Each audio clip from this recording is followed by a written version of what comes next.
Muito boa tarde, seja bem-vindo à AP Lisboa TV, tal como prometido, a partir das 16 horas e 30 minutos, antevisão do grande clássico de hoje, da 17ª jornada do Campeonato Nacional da Primeira Divisão. Sporting Porto é o regresso dos clássicos ao Hóquei Patins Nacional e a AP Lisboa TV está em direto do Paz e Amizade a partir das 17 horas e 30 minutos para acompanhar esse grande jogo, não sem antes começarmos a disputar o clássico também aqui na sala de imprensa do pavilhão Paz e Amizade. Tenho comigo José Gaspar, comentador da AP Lisboa TV, e dois convidados de luxo: Ricardo Figueira, antiga glória do Futebol Clube do Porto, e Pedro Trindade, antiga glória do Sporting Clube Portugal. Começo pelo meu lado direito esta disputa amigável do clássico. Pedro, muito bem-vindo à AP Lisboa TV. Começo por lhe pedir talvez a melhor recordação que tem dos seus tempos no Sporting. Tem aqui vários títulos. A grande recordação que tem da sua carreira quando esteve no Sporting Clube Portugal. Boa tarde, muito obrigado pelo convite. Felizmente as recordações boas foram várias, assim de repente, situações pontuais que provavelmente poucos esperavam que nós conseguíssemos realmente ganhar. Estou-me a lembrar de uma meia-final que nós ganhámos na Corunha, quando disputámos a Taça das Taças e depois viemos a ganhar a final a uma equipa alemã. E portanto aquilo foi realmente um jogo que lembro perfeitamente que foi um domingo de manhã ou ao final da manhã, que na Corunha já naquela altura se jogava ao meio-dia, e realmente nós, com uma equipa muito inferior teoricamente ao Liceu da Corunha, que tinha basicamente os melhores jogadores argentinos e os melhores jogadores da seleção espanhola, conseguimos ganhar essa eliminatória. Realmente aí foi uma vitória que ninguém esperava e que nos deu muito sabor, e depois contra os alemães foi relativamente mais fácil, mas realmente aquele jogo foi importante.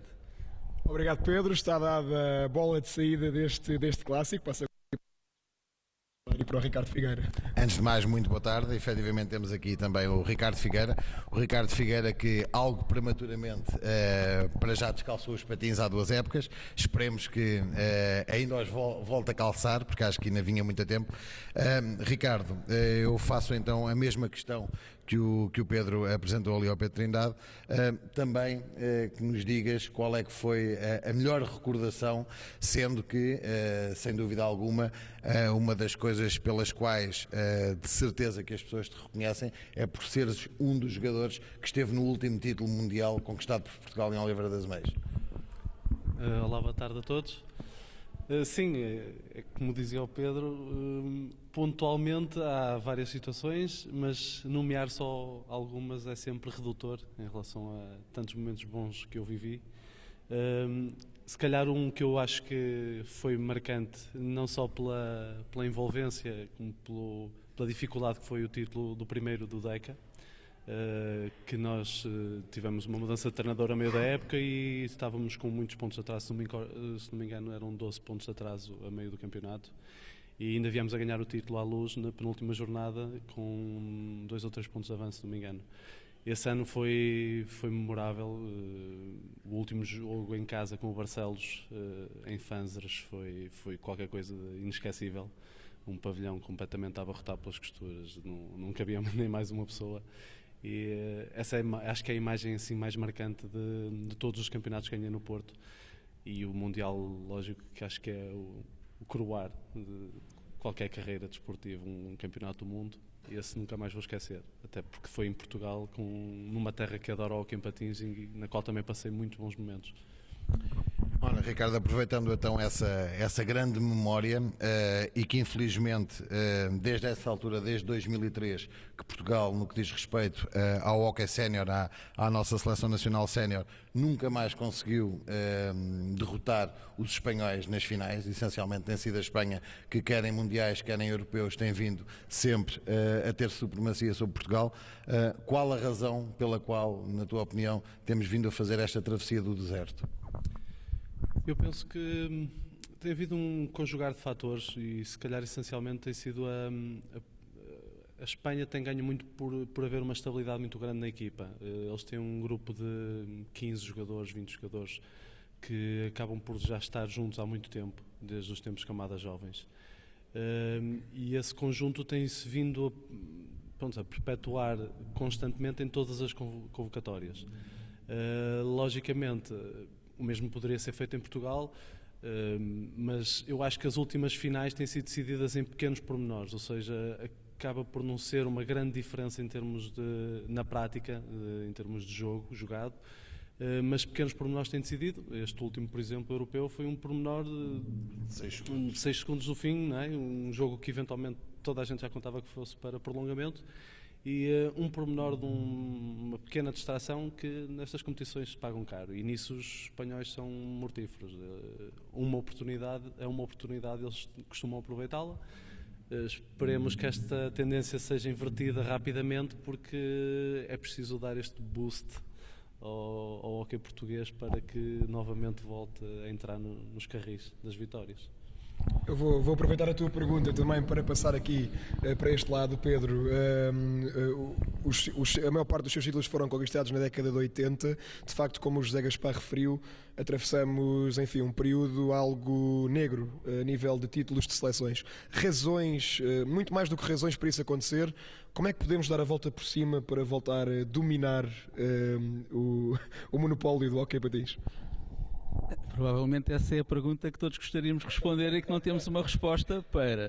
De qualquer maneira, eu sou de uma geração, em relação à década de 80, que foi nessa altura que eu também tive a possibilidade e a felicidade de representar a seleção nacional, e eu relembro que já nessa altura também Portugal também teve uma travessia no deserto, porque tirando o Mundial de 82 que ganhámos em Barcelos, e na altura eu não estava ainda, a partir daí só conseguimos ganhar um europeu em 87 até, se não estou em erro, 1991, que foi quando ganhámos depois o Mundial no Porto. Se não estou em erro, acho que foi isto. E, portanto, aquilo que se está a verificar atualmente já se verificou também há 20 anos atrás. Eu há dias assisti a uma entrevista que o Ricardo Barreiros deu ao Cristiano, e o Ricardo, até porque teve a experiência no Liceu da Corunha, se não estou em erro, nos últimos 2 anos, ele referia, entre outras coisas, a organização. E a organização tanto passa pelo aquilo que está no exterior do jogo, portanto estamos a falar de federações, de clubes, de associações, mas depois da organização do próprio jogo. E se nós virmos o jogo de Portugal e o jogo de Espanha, se calhar agora já se assemelham um bocadinho mais, mas tradicionalmente sempre foram jogos diferentes. Nós sempre tivemos jogadores muito mais habilidosos, muito mais capazes individual, tecnicamente, mas depois em termos de conjunto, o que é verdade é que é aí que se tem feito a diferença. E, portanto, o que eu acho é que nós temos que continuar a trabalhar no sentido de que a organização de uma equipe e a organização da outra sejam semelhantes, e depois aí virá a capacidade individual ao de cima. O que tem acontecido até aqui, e acho que isso já é histórico no hóquei, é que os nossos títulos são sempre fruto, ou em grande parte fruto, da capacidade individual dos jogadores, mas que às vezes não chega. E ultimamente não tem chegado. É essa a minha opinião. Obrigado, Pedro. Alargo agora também esta pequena conversa ao clube onde foi feliz, ao Sporting. Foi feliz em muitos outros, mas especialmente no Sporting Clube Portugal. Vou apelar à sua memória e quero que relembre como é que viveu a extinção do hóquei patins no Sporting Clube Portugal, salvo erro em 2004, e como é que olha para este projeto refrescante que está agora a ascender do Sporting Clube Portugal. Em relação à extensão que ocorreu na época de 2004-2005, eu, felizmente ou infelizmente, era o treinador da equipa nessa altura. O engenheiro, portanto, para quem não está a recordar, portanto, o Sporting naquela altura tinha conseguido chegar à primeira divisão depois de passar pela terceira e pela segunda, e naquele ano houve uma série de problemas, e algures ali no final da época, entre abril e maio, houve mudança de treinador, e o engenheiro Gilberto Borges convidou-me para eu dar uma mão, entre aspas, no sentido de tentarmos concluir a época da melhor maneira possível. O que é verdade é que depois, algures no mês de maio, o engenheiro Gilberto Borges tanto quanto eu me lembro e daquilo que acompanhei, não teve o apoio da parte da estrutura do clube que achou que era necessário, portanto acabámos até por não acabar a época, a equipa foi desclassificada e portanto eu estava nessa situação. Em relação à outra parte da pergunta, este novo projeto do em relação ao novo projeto, pronto, é assim, eu vou acompanhando por fora, portanto não tenho, fiquei com uma ligação ao engenheiro Gilberto e pontualmente vou falando com ele, mas não tenho acompanhado. O que é verdade é que, por aquilo que acompanho de fora, não há dúvida nenhuma que parece-nos ser um projeto que tem pernas para andar. Em relação à atual época desportiva, em termos de séniores, acho que está dentro das expectativas. Acho que ninguém estava à espera que o clube, que a equipa conseguisse fazer muito melhor e, portanto, acho que neste momento a ideia será conseguirem manter-se na primeira divisão, o que não é fácil. Já toda a gente pensar, acho eu que pensava que não iria ser com facilidade que iam a conseguir, mas conforme as coisas estão, eu espero que se consiga melhorar um bocadinho e ficar acima da linha d'água. Consegue arriscar um prognóstico para o resultado de hoje? Não consigo. Se eu lhe disser que gostava que o Sporting ganhasse, é claro. Que tenha muitas expectativas em relação a isso, tenho poucas, mas também já tinha quando o Sporting jogou aqui com o Benfica há 15 dias atrás, não estou em erro, e, portanto ninguém esperava que o resultado fosse uma vitória do Benfica por um golo. E o que é verdade é que isso aconteceu. Se acrescentarmos a isto o facto do Porto ter perdido em Paço de Arcos há uma semana atrás, não comparando a equipa do Sporting com a equipa do Paço de Arcos, porque não há dúvida nenhuma que o Paço de Arcos está um degrau acima, tudo pode acontecer.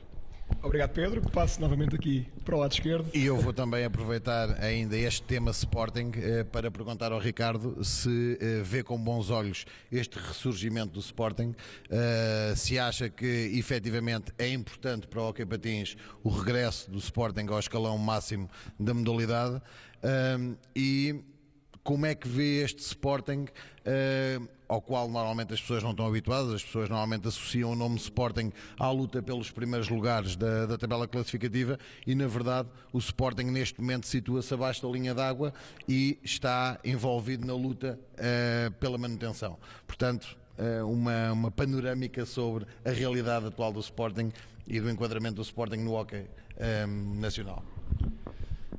Antes de mais, acho que sendo o Sporting um dos históricos do hóquei nacional, faz todo sentido. Aliás, não faz sentido é que tenha havido uma interrupção tão grande na permanência do Sporting ligado ao hóquei em patins. Acho que esta modalidade carece de símbolos e o Sporting sempre foi um símbolo no hóquei em patins nacional. Aliás, se formos ver a última grande geração de hóquei em patins, se calhar metade era formada nas escolas de Sporting. Pedro Alves, Paulo Almeida, Vítor Fortunato. Ou seja, eram provenientes, alguns deles não eram formados. Sim, mas provenientes dos escalões principais, finalmente. Não é? O Vítor nunca chegou a jogar na formação, foi logo para os séniores, mas todos eles passaram por lá. Não é? E o que acontece é que é lógico que o subir à primeira divisão é preciso uma estrutura tanto financeira como humana que tem que ser desenvolvida, ou seja, não se podia esperar que o Sporting, depois de ter estado arredado tanto tempo dos campeonatos nacionais, recomeçasse, e muito bem subiu da terceira para a segunda divisão e da segunda para a primeira muito mais rápido do que seria de esperar. Mas é lógico que a primeira divisão já carece de mais maturidade. Não estou a falar de maturidade dos jogadores, estou a falar de maturidade da estrutura em si, em termos de apoios, porque tudo isso faz falta, não é? Tudo isso é importante.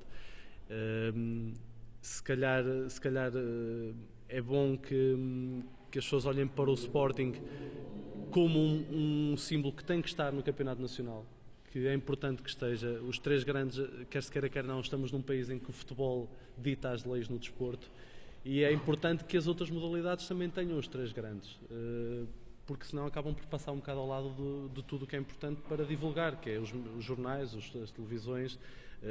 Vocês na internet têm feito um trabalho espetacular e acho que tudo isso veio divulgar mais o hóquei em patins e acho que é pena estar na luta pelos lugares da permanência, mas falta muito campeonato. Espero sinceramente que o Sporting se mantenha na primeira divisão, porque é importante e porque o hockey precisa, e é lógico que vai ser uma longa caminhada, mas a partir do 9º lugar até aos lugares de descida, em termos pontuais a diferença não é assim tão grande.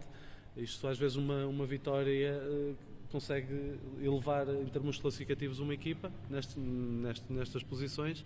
Por isso acho que sim, é uma boa probabilidade do Sporting ter sucesso e conseguir permanecer na primeira divisão, para depois sim conseguirem encarreirar numa estabilidade de primeira divisão. Ricardo, fazendo então agora a agulha já também para o Futebol Clube do Porto, o Futebol Clube do Porto, no qual o Ricardo esteve presente em 8 dos 10 títulos consecutivos que apenas foram interrompidos no ano passado com a conquista do título pelo Benfica. Como é que o Ricardo vê esta época, a situação do Futebol Clube do Porto, tendo em atenção que Tó Neves entrou no ano passado como treinador, ele que foi um grande símbolo durante muitos anos do Futebol Clube do Porto enquanto jogador, mas a verdade é que no ano passado pegou na equipa e foi um ano em branco em termos de títulos para o Futebol Clube do Porto, não se tendo conseguido sequer apurar para a Final Eight da Liga dos Campeões. Este ano a pressão é maior por essa razão. O Porto, que tradicionalmente é um clube que ganha todos os anos qualquer coisa em qualquer modalidade, aumenta a pressão quando se passa um ano em branco. A pressão está lá sempre, seja para manter uma tendência ganhadora. As pessoas não podem pensar que o facto de ganhar 8, 9 ou 10 anos seguidos que as coisas se tornam mais fáceis, tornam-se cada vez mais difíceis. O ganhar constantemente, o estar lá em cima constantemente não é fácil. O ano passado foi um ano atípico em todos os aspectos no Porto. Houve mudança de treinador, houve mudança de vários jogadores, e tudo isso ajudou a que as coisas não corressem tão bem como seria de esperar. Porém, penso que este ano está a ser mais um ano normal, apesar da luta pelo primeiro lugar ainda estar muito acesa. E eu penso que o Porto está num bom momento, apesar de ter perdido em Paços de Arcos. O jogo de Paços de Arcos foi um jogo que não se enquadrou bem naquilo que vinha sendo os resultados do Porto. Se bem que Paços de Arcos está a fazer uma época espetacular, muito acima se calhar do que seria de esperar. Se calhar não estou surpreendente pelo treinador que tem, que eu gosto muito, do Pedro Nunes, acho que é um excelente treinador. Mas foi uma derrota atípica.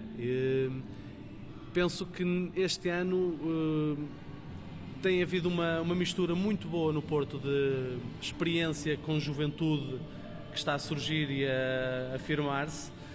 Isso faz falta a qualquer equipa, e o Porto sempre foi uma equipa com um misto de experiência e de juventude. Havia sempre alguns jogadores, eu lembro na minha altura, o Reinaldo, depois entrou o Caio, o próprio Jorge Silva, todos nós eram enquadrados pelo Paulo éramos Alves, enquadrados, pelo Pedro Alves, o Tó Neves, exatamente, o Filipe Santos, o Reinaldo, o próprio Reinaldo, o Ed. E acho que neste momento está-se a formar uma equipa novamente com uma mentalidade ganhadora, com uma mentalidade a Porto e com um treinador a Porto, que o Tó Neves sabe, eu não preciso lhe dizer pessoalmente, mas sabe que é um dos meus ídolos de sempre do hóquei em patins. Tive o prazer de jogar com ele e ser treinado por ele, já no Oliveirense, e acima de tudo é um amigo, e acho que merece ter a sorte de voltar a dar as vitórias ao Porto, porque ele realmente é das pessoas que mais faz pelo hóquei, e das pessoas que mais marcou o hóquei para mim, de sempre. Pedro, eu passo então agora a bola, mas queria só aproveitar também para eu fazer uma pergunta direta ao Pedro Trindade, no que diz respeito ao Sporting, e para fechar se calhar o capítulo de uma análise ao Sporting enquanto estrutura. Qual é a opinião do facto de este projeto do Sporting ser um projeto que é um projeto autónomo, é um núcleo de pessoas que fizeram com que o hóquei patins voltasse a aparecer em representação do Sporting Clube Portugal, mas o Sporting Clube Portugal em hóquei patins continua a não ser uma modalidade oficial do clube. Portanto, até que ponto é que é importante os responsáveis do Sporting Clube de Portugal olharem para esta secção autónoma e darem se calhar um apoio maior que permita, como o Ricardo estava a dizer há pouco, que este projeto se possa consolidar numa primeira divisão e que possa trazer de novo o Sporting à luta pelos primeiros lugares, à luta pelos títulos. Bem, e não estando eu diretamente nem indiretamente ligado a essa situação, tenho alguma dificuldade em responder. Teoricamente, portanto, tal como eu dizia há bocado, já em 2004, 2005, eu senti no pouco tempo que estive ligado ao hóquei do Sporting, mas senti que realmente havia esse... Desculpa, Pedro, já nessa altura é um projeto autónomo também. Exatamente. Portanto, eu lembro-me que nessa altura tive a oportunidade de participar numa reunião juntamente com o engenheiro Gilberto Borges, com a estrutura, ou com alguém da estrutura diretiva do Sporting de então, em que lhes fomos, ao fim e ao cabo, alertar para a situação conforme ela estava, e na altura o que foi respondido ao engenheiro Gilberto é que o Sporting Clube Portugal naquele momento não tinha condições para poder ajudar, nomeadamente financeiramente, que era o grande problema naquela altura. É claro que seria sempre bom que a estrutura autónoma do hóquei, independentemente das pessoas, tivesse esse apoio institucional ao fim e ao cabo, porque teria outro peso. Agora, o que eu acredito que realmente irá acontecer, e espero bem que sim, é que sejam os resultados desportivos. Isto é um bocadinho como o público que aplaude a equipa ou puxa pela equipa, ou a equipa quando a puxa, equipa já não precisa muitas vezes. ou não é? quando a equipa puxa pelo público. E eu, infelizmente, acredito mais nessa possibilidade, que é se os resultados desportivos realmente, apesar das dificuldades que possam haver, se daqui para a frente, e não falo desta época, mas das seguintes, se os resultados vierem ao encontro daquilo que todos esperamos, que é a equipa daqui a um ano ou dois não estar a lutar para não se manter, mas para algo mais importante, eu acredito que é aí que haja mais apoios. Inclusivamente atendendo àquilo que é conhecido, e eu falo daquilo que ouço e que leio nos jornais, das dificuldades em termos de Sporting neste momento, em termos de direção e aquelas confusões todas que também não ajudarão em nada. E portanto eu acho que a curto prazo isso dificilmente acontecerá, espero estar enganado, mas não acredito. E realmente era importante que desportivamente que também houvesse essa ajuda, de modo a que, porque isto não há dúvida nenhuma que as vitórias trazem os apoios todos, e quando não há vitórias é um bocadinho mais complicado. Pedro, eu vou voltar a apelar à sua memória. Aos anos 80, como sabe, o hóquei patins atravessou um período de mudança a todos os níveis, mas especialmente ao nível do jogo, as novas regras, tudo isso.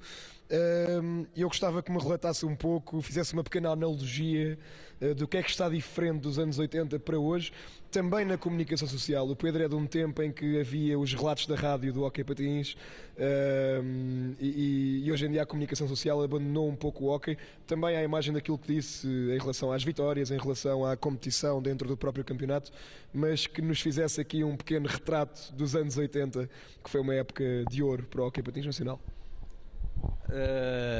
Pronto, em relação ao jogo, as mudanças que houve, e não é em relação aos anos 80, mesmo em relação aos anos 90, tem a ver com as regras.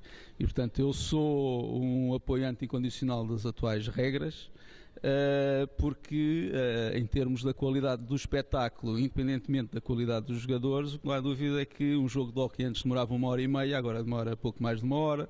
E portanto as paragens no jogo são muito menos, o que para quem está de fora acredito que seja muito mais interessante um jogo em que não há paragens, em que não é preciso esperar não sei quanto tempo para se marcar um livre em direto, e portanto aquilo praticamente as paragens, tirando para a marcação dos penaltis e dos livres diretos, são mínimas. Em relação àquilo que era o hóquei naquela altura, o acompanhamento que tinha, eu lembro-me para já não falar nos campeonatos do mundo e nos campeonatos da Europa, que tudo o que era estação de rádio, que era jornal desportivo, levava pelo menos um acompanhante exclusivo para acompanhar esse campeonato. Eu lembro que mesmo nas provas europeias em que o Sporting, o Benfica e o Porto participavam, mesmo aí havia sempre um jornalista ou dois do Record, da Bola, passa publicidade, que acompanhavam. Estou-me a lembrar do Alves Carvalho, se não estou em erro, que era uma pessoa que acompanhava, eu lembro, e outros.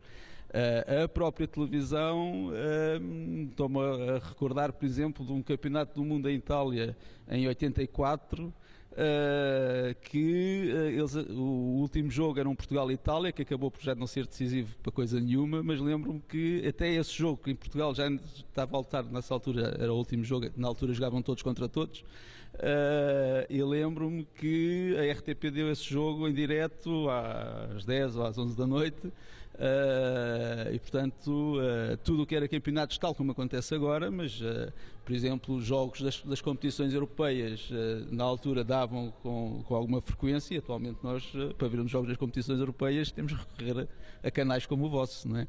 Portanto, o acompanhamento era grande.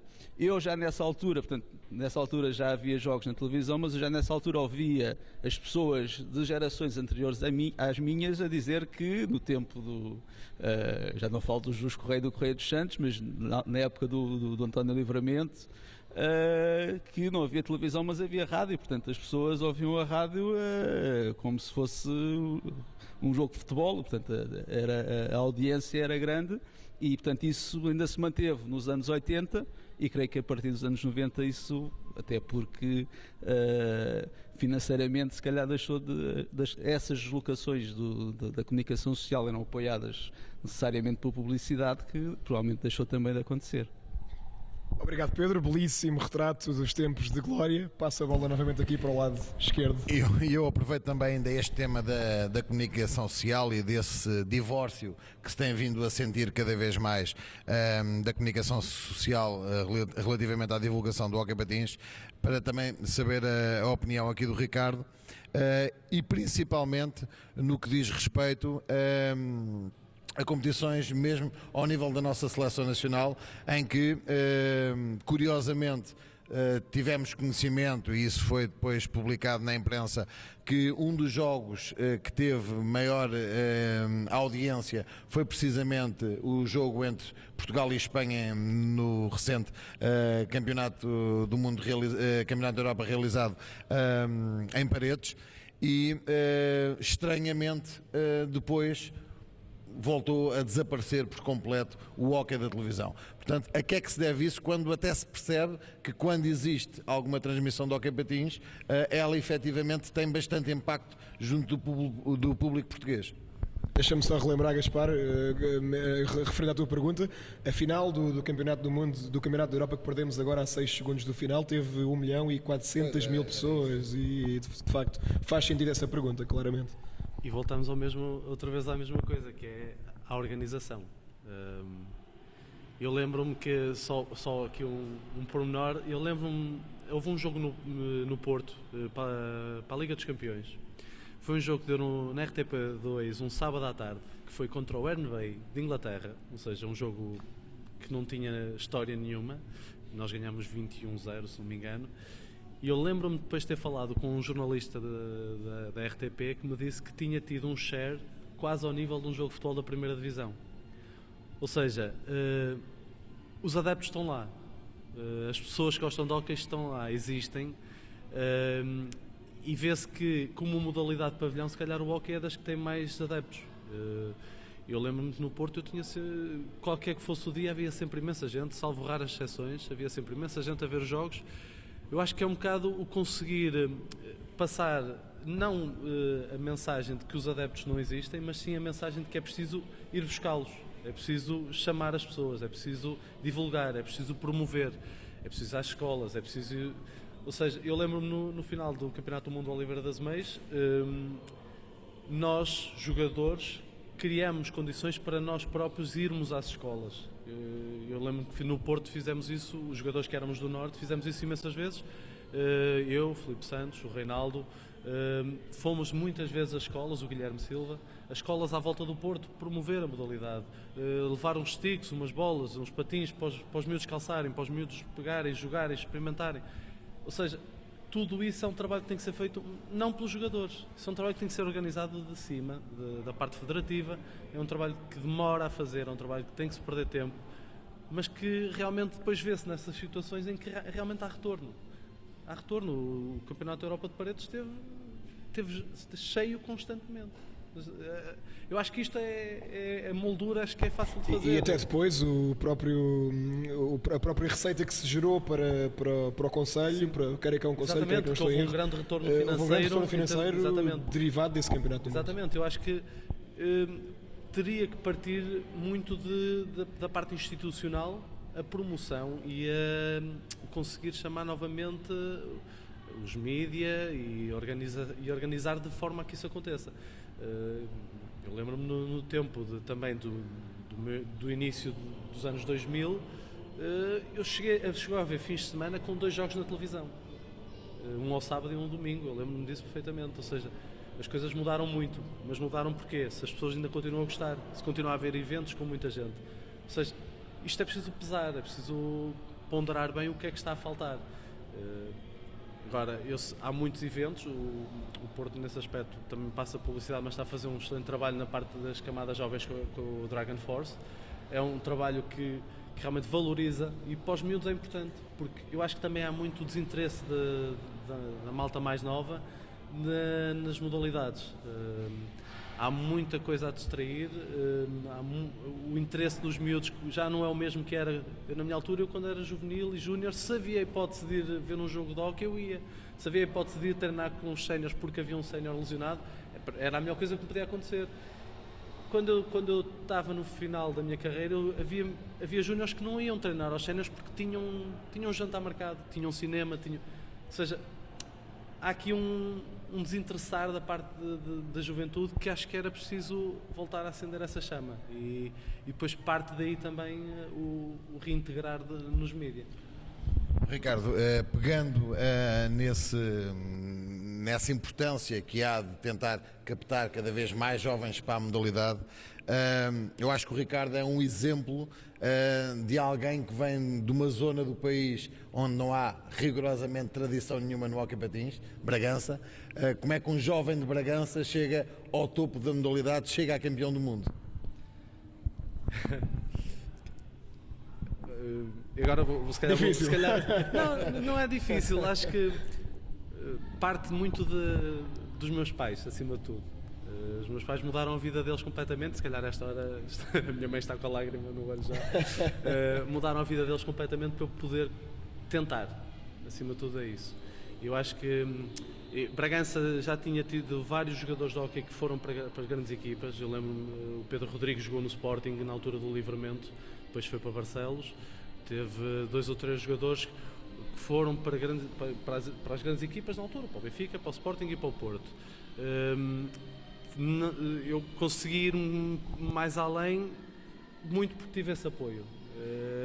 E quem vem de fora dos grandes centros, vir de uma terra pequena para uma grande cidade, se não há um apoio paterno e materno, as coisas não funcionam. Eu arrisquei, os meus pais arriscaram, e eu dava tudo o que tinha e o que não tinha para que esse investimento tivesse retorno. O hóquei sempre fez parte da minha vida desde os meus 6 anos, e eu sempre quis dar aos meus pais também essa alegria pelo investimento que eles fizeram em mim. E as coisas correram bem. Também tive sorte de encontrar pelo caminho gente muito boa, muita gente que posso nomear, que sempre me apoiou dentro da estrutura do Porto. Se calhar uma das pessoas que mais me integrou foi mesmo o Tonés, foi excepcional comigo. E acho que tive essa sorte. Acho que também é preciso ter essa sorte de, pelo meio, encontrar gente que nos acarinha e que nos ajuda a encontrar o caminho certo. E eu, graças a Deus, tive essa sorte e não virei a cara. Ricardo, mas apesar deste exemplo vivo de sucesso que você é relativamente ao hóquei de Bragança, tanto quanto eu sei, atualmente não existe de novo hóquei em Bragança, ou se existe, não tem grande expressão em termos nacionais. Sim, neste momento tem as camadas jovens, sei que foram recentemente apurados para o Campeonato Nacional, se não me engano, em infantis ou iniciados, não tenho a certeza e peço desculpa por não ter essa certeza, mas o trabalho não me permite estar assim tão em cima das notícias. Mas sim, andou afastado. A dificuldade é a interioridade. Chega aos 18 anos e terem que fazer muitos quilómetros para terem competição. Sim, também. Se eu contar, nós temos episódios das nossas idas. É que nós éramos a única equipa no Distrito de Bragança e só havia mais uma equipa em Trás-os-Montes, que era em Vila Pouca da Guiar. Ou seja, nós jogávamos no campeonato na Associação do Minho e depois mais tarde acabámos por passar para a Associação do Porto, porque começou a haver a via rápida, o IP4 para Bragança, que facilitava o trajeto para o Porto. Nós chegamos a fazer viagens por Espanha para ir para Valença. Ou seja, isto diz muita coisa. Nós saímos às 6 da manhã de Bragança para ir almoçar em Espanha, um ponto qualquer, à 1 da tarde, e depois jogar às 6 da tarde em Valença. Ainda hoje acontece, não é? Quando há deslocações longas na primeira divisão, exatamente, os clubes geralmente têm os clubes que não têm hipóteses de ir na véspera têm de fazer esse ritual. Mas nós éramos infantis iniciados. Exatamente, é mais complicado. Por Carolice. Era um clube que dava-nos todas as condições. Para um clube interior, posso dizer que tinha condições excelentes.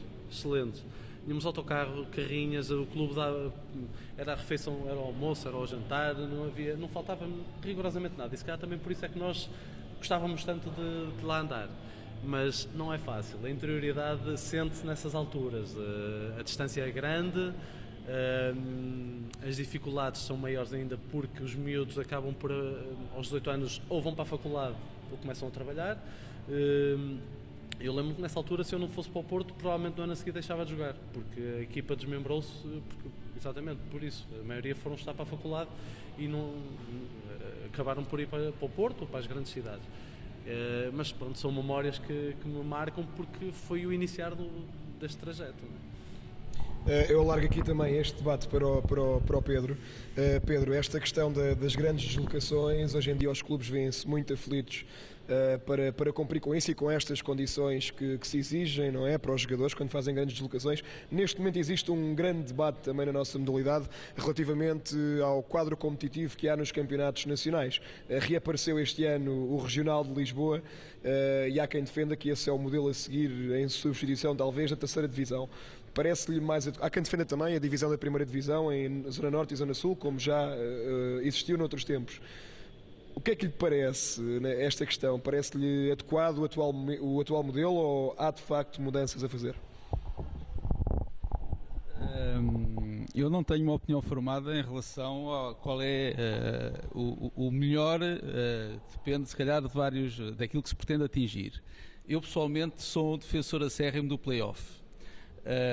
Lembro-me que